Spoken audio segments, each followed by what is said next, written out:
مرحبا بكم. نتحدث اليوم على مشكل كبير برشا يهدد الصحة وسلامة البيئة في العالم، اللي هو جزء من الأزمة الثلاثية البيئية العالمية اللي فيها فقدان التنوع البيولوجي وتغير المناخ، وأيضا التلوث اللي يقتل في البشر، ثم 7 ملايين تقريبا يموتوا سنويا من جراء تلوث الهواء.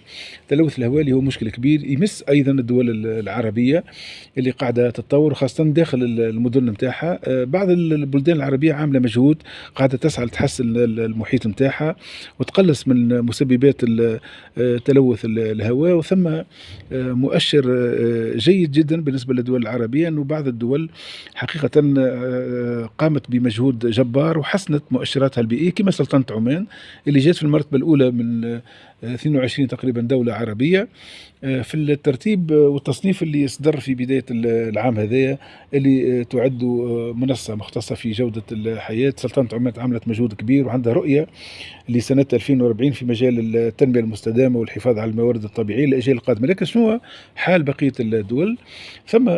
ثم بعض البلدان العربية اللي كان عندها ترتيب ماهوش ممتاز جدا في مجال التلوث، وخاصة مؤشر التعرض وتأثر السكان بالمرتبة 24 عالميا بالنسبة لبعض الدول، يعني خاصة منها العراق، وأيضا ثم دول كما الصومال اللي كان ترتيبها العاشر والخامس عربيا.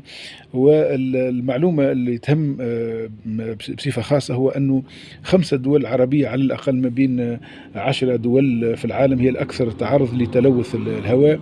طبعا تلوث الهواء كما قلنا هو جزء ومظهر من مظاهر التلوث، لأنه التلوث يشمل أيضا تلوث المياه اللي عنده تأثير كبير جدا وخطير على الصحة. أيضا التغير المناخي عنده تأثيرات غير مباشرة على الإنسان.